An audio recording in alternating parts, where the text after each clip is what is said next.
So I'm back with another video of like Java feature series I have started. So in that like I've till now like I've uploaded the videos of Java 24. I've uploaded the features, and apart from this like I've uploaded one more video for Java 7 and Java 8 covering the features.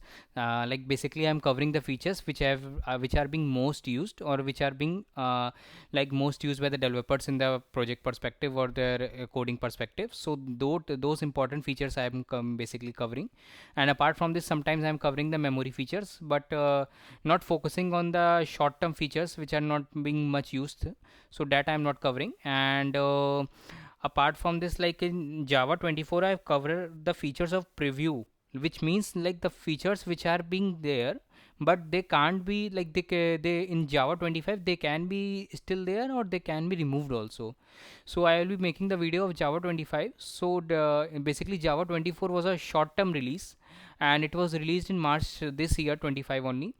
And but in September 25 they are releasing the Java 25. So basically there will be a long term release, and it will be having the major features or major release features, which will be the permanent features. So I'll be making the video on Java 25 permanent features video also.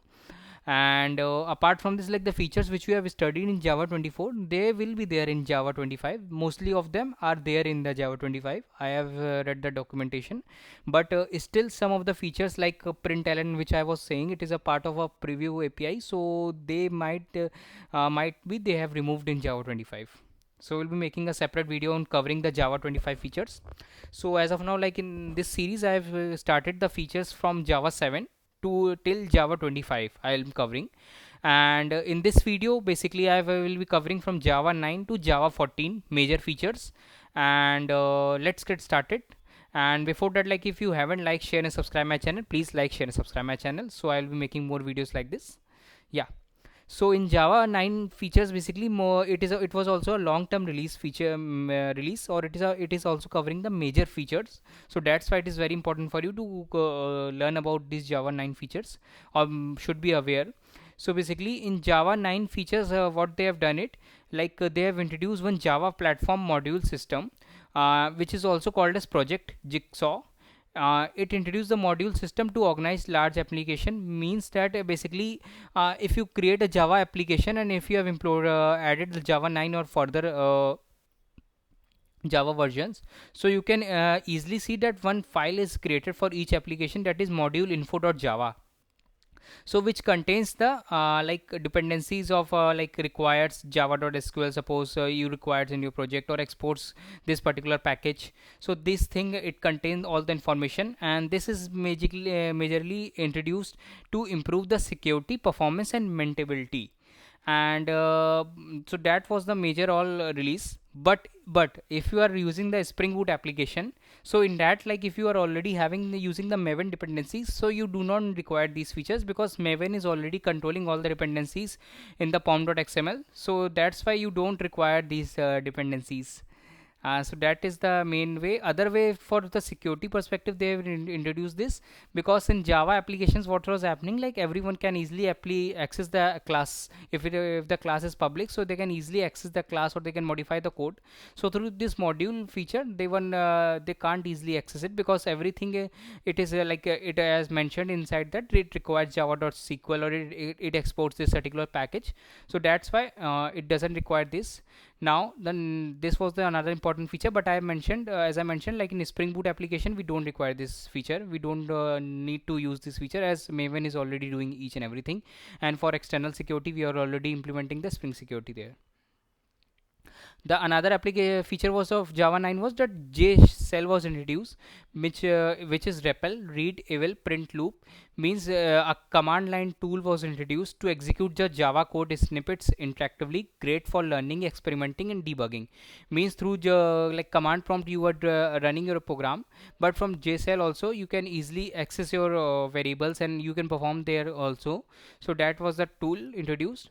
Then third feature was factory method for collections, like new static factory methods to create immutable lists, sets, map for introduce. This is the third feature of Java 9. Means yeah, like suppose list.off, you can easily create a list. Similarly set.off, you can easily create the set. Then map.off, you can easily create the hash map also. So these are the new static factory methods for collections got introduced. And then fourth feature was introduced in private methods inside the interface. Like from Java 9 onwards, I have created one Java interface and abstract class. If you have watched my video, please go and watch it in Java series. It is there. So there, like you can, like I have mentioned there also that it is an important interview question also, that from Java 9 onwards you can keep your private method inside the interface also. But the thing is that you can't directly call this private method of this interface. You need to call it using a default method inside some other method. You need to access it and then you can indirectly call it. So that is the way of accessing this private method inside the interface from Java 9 onwards. Then improved stream API.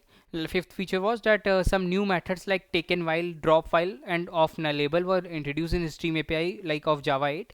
And like taken while, it is you can easily see that if we have given some condition n is less than 4, then it will print this 1 2 3. So these are the intermediate operations, you can say, like in taken while, drop while. So that is the some important methods, you can say, of stream API were introduced in Java 9. Then sixth feature is optional enhancement. Like optional class introduce two new methods, if present or else, or and stream. Like three methods basically they have introduced it, not two, sorry. So the optional dot of hello is there. Then it is the existing method. Then if it is present, otherwise if it is not present this particular key, so what it will do, it will run this else condition. So that is the way. And similarly or is also there and stream also there. Just go and have a hands-on or basic hands-on program on it, you will be aware about it. Then seventh feature of Java 9 was multi-release jar files. A jar can now include different class files for different Java versions. Means a jar, you are making an application of Java application, suppose you are creating the jar. So inside that you can create the class files for different Java versions which it belongs. So that is the main advantage it got released, and it helps maintain backward compatibility. Then eighth feature was introduced, that some miscellaneous improvements were done. Inside that there are some minor features are there. Suppose that the deprecated annotation is there, it has been enhanced and can mark removal version also. Like removal version also, inside that you deprecated, you can mark it. Then diamond operator with anonymous classes, another feature of Java 9. Then that is, if you are creating your anonymous class, you can use this diamond operator. And as I mentioned, like from Java 7 onwards, only left side you need to mention this particular, like it is of a string type, and on right side you can keep it as blank. Then next feature of Java 9, try with resources improvement. No need to declare resource. And apart from this, like you can directly access these resource. Like inside, like suppose if you have created one file buffer reader, you have opened it, and inside that you are calling this test.txt file. So you can directly use this br inside this try resources, and you do not need to again keep this whole thing inside this try one. So that is the another impactful feature. Then compact strings were introduced, means strings were stored in byte instead of char, saves memory. That from Java 9 onward, strings are stored into byte instead of character, so which is helpful in saving the memory. Then next version of Java was released, that was Java 10 features. So this till now, like I've completed the Java 9 features. If you have any doubts, please ping me or please reach me in the comments.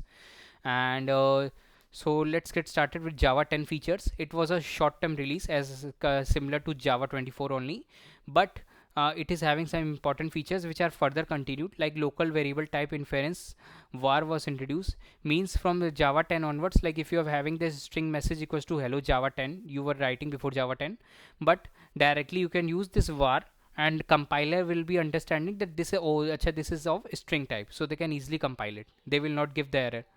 Similarly, this is having the local variables var number, var pi, var text.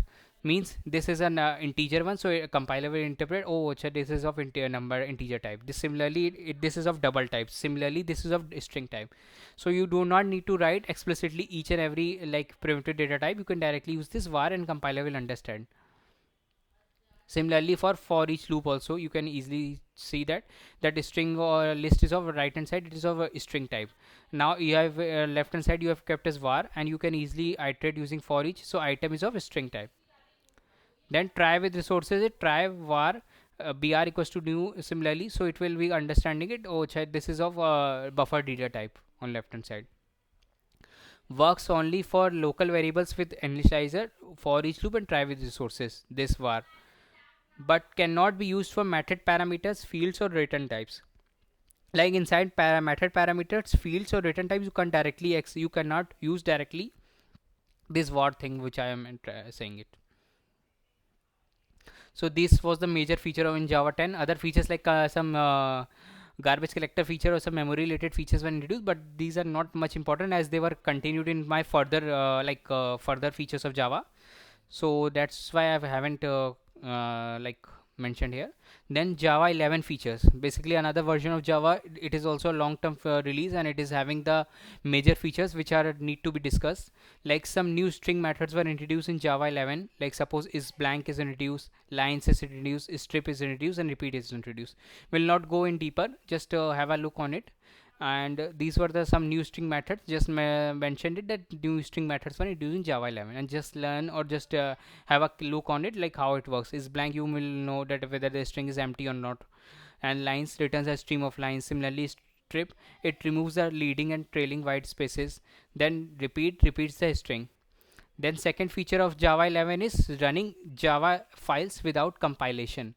Means you can simple run this Java. Suppose you have created this Java file into Notepad and you have saved it hello.java, but from command prompt you need to use the you need to compile also Java C. Then you can compile. You were compiling this particular file before Java 11, but from Java 11 you can directly run this file Java hello.java and it will run it. And this is perfect for scripting and quick testing like Python. Then third feature in Java 11 was introduced is local variable syntax for lambda parameters. This is the important feature. Sometimes interviewer asks about it, that local variables parameters you can like introduce is like the xy you have kept it, so you have can keep it as var. So that is the way useful when you want to add annotations to lambda parameters. So this is useful when you are using the annotations with lambda parameters. Then new HTTP client API was introduced in Java 11. It was introduced as an incubator in Java 9, updated in Java 10, but it became standard in Java 11. This new HTTP client. Then fifth feature in Java 11 was introduced as nest-based access control. Means simplify access between nested classes. Inner classes and outer classes suppose are there. Outer class you have created class A, and inside that you are creating the class B as inner class. So earlier what was happening, suppose you are having some private variable inside the outer class and you are trying to access inside the inner class. So it was creating two separate files, and then again it was trying to access it. It was a lengthy process, or it was taking lot of memory.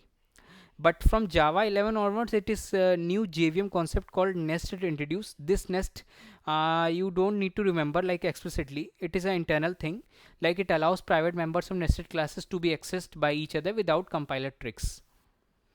So it saves memory. Just learn about it, that this nest what it does, it saves memory of accessing it of private variables inside this inner classes and outer classes. Just just keep a learn about it.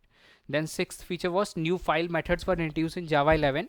Basically some new file methods were introduced. Easier file handling with fewer lines of code were introduced in this file methods. So will not go in much in deep. So these were the some methods. I have mentioned the examples like files.write string. Then inside that we are using create time file.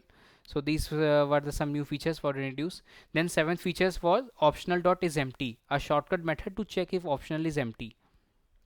So this is an important feature which were not there before Java 11, but from Java 11 you can easily check whether this optional is empty or not. Then epsilon garbage collector was introduced. Our no op garbage collector doesn't reclaim memory, useful for performance testing, short-lived jobs, and benchmarks. So this is the garbage collector related feature, and not much required in depth, but just have a look that it is used for performance testing and it is a no op garbage collector. Then ninth feature was flight recorder. It is if you have worked with the Spring Boot actuators, which is helpful for monitoring the production ready applications, similar to for Java applications for monitoring it or profiling or JVM. It is a similar type of application. It what it does, this JFR basically it says in Java 11 Java flight recorder, which is for full form as, and it is useful for production diagnostic. It records the data like profiling and monitoring the JVM, and it saves memory also. It takes less memory. Then 10th feature in Java 11 was introduced. Deprecation some were done and some removals were done. Removed Java EE and Corba modules. These are now available as external libraries. These were some removed, like java.xml.bind, jvx.activation. So that's it. We have covered Java 9, Java 10, Java 11. Now the last one which I am covering here is Java 14 features, and it is another major grand release after Java 11. Like Java 12 and Java 13 were the short term release, and it were not covering major features, so I haven't covered it because most of the features are carry forward from Java 12 or Java 13 also. Like record type was introduced earlier, but in Java 14 it got a more stable. Then further in Java 17 it got a more stable version. So let's get started with Java 14 features. Basically some pattern matching for instance of preview is there. This is the feature in Java 24 also, but it got stable in Java 25, this feature. So basically object instance of string is there. So earlier what you are doing before Java 14, you were writing this object, you have declared like it is of instance of string, you are typecasting it, but then after that you are printing to lowercase. Then from Java 14 you have declared object instance of string s, but it is a pattern matching, so no cast is needed. That object compiler will let know that it is of string s type only, and we can directly work on it, that s dot to lowercase. And it benefits is that it less boilerplate code, safer casting, more readable. Like manual casting is not required from Java 14 in this. Then packaging tool incubator was introduced. A new tool J package was introduced. It allows packaging applications in native installers, useful for delivering desktop app with Java runtime bundle. So it is a new tool which was introduced, but it is also an incubator feature. Then JEP 345 NUMA aware memory allocation for G1. It is related to garbage collector were introduced. Some memory related improvements were done in garbage collector on multi or CPU or multi memory node machines. Memory allocation becomes more efficient, better performance on large scale servers. Like this NUMA aware allocation, some memory related allocation is there being done in the G1 garbage collector. It was introduced. Then JFR event streaming, as I mentioned in Java 11, it got introduced, but as I mentioned, some of the features they continue into their further versions and make it more stable. So enhanced to allow, what it has been done, it has been enhanced to allow is real streaming of event instead of just dumping to .jfr file. Now it is from Java 14 onwards, it is enhancing to allow real streaming of events also. Benefit, what is there, that it live monitoring of apps without stopping them. Before Java 14, what it was doing, it was we were stopping the apps, and then after that we were monitoring, but from Java 14 we were not stopping it, and we can directly monitor these apps. And as I mentioned, it is similar to Spring Boot actuator, so that's when in Spring Boot application we don't require this feature. Helpful null pointer exception JEP 358 in Java 14 got introduced. Nothing for learning, just thing is that in null pointer exception they have for from Java 14 onwards they have give a you can say better description for this, like a string that lot length because user is null, benefit much easier debugging. So that is the major feature. And before Java 14 it was directly giving this null point exception, it was not telling the description why it is coming it. So that is a helpful feature for null pointer exceptions. Then this is the important feature which has been asked in many of the interviews, and you can see it is marked as preview, means it is not been made as permanent, it was made as permanent in Java 17 version. Like before Java 14 you were creating these DTO classes and marking, creating the constructor, getter, setter, and each and everything you are doing, and this is the, trust me, this is the important feature. You can use it in your Spring Boot application also. From Java 14 onwards you can create one record data type of person type, and it will automatically generate a constructor, getter equals hash code to string, great for DTOs and immutable data classes. Like in what we were doing earlier in Spring Boot application, we were creating the DTOs, and for getter setters now after that what we do, we use the long box. But to avoid these also we can directly use the record data type, and it will work similar to DTO type. In a single line it will generate all the things, nothing you need to it. So what is the advantage, you can say it reduces the boilerplate code, less headache for these getter setters and equals and hash code. Everything will be covered in this record data type. But the thing is that you should be having the Java 14 or plus versions installed in your system. Then switch expression standard was new after preview in Java 12 and 13. They have make it as permanent or standard in Java 14. Means from Java 14 onwards, you can directly like write like this case one and lambda expression. You write it simpler way you can write it. But earlier you were writing like the old way, case one, then type equals to Monday, then type equals to Tuesday, and like this. But directly you can write this from the Java 14 onwards. Can be used as expression. Eliminates fall through bugs, concise. Then next feature in Java 14, garbage collector enhancements were done. So not much nothing going in deep. Then text blocks were introduced. This is an important feature. That is string JSON, you can directly write this from Java 14 onwards. Before that you were writing like this slash automatically when you do enter it, so it will take slash and write this. But from Java 14 onwards on this triple inverted comma, you can write this whole JSON format. So what it benefits? It readable multi-line string, automatic formatting, great for SQL, JSON, and HTML code. Then next feature, foreign memory access API incubator. This has been was the incubator feature. So it got later in 24 also is there in JDK 24, and later on it is there in JDK 25. It is marked as permanent now. A new API to safely and access native of heap memory, and better for control performance sensitive application like database, high performance, and computing. Nothing going in deep. When I will make the video in Java 25, so I will cover this more in deep. So that's it from my side. So till now we have covered Java 7, Java 8, Java 9, Java 10, Java 11, Java 14. And in my next video I will be covering Java 17 and 21. And for Java 24 I have already made one video, and for JDK 25 also I have made a separate video. So that's it in this Java series, and another video will be coming soon. Yeah. And before that, if you haven't liked, share and subscribe my channel, please like, share and subscribe my channel. Thanks. Bye.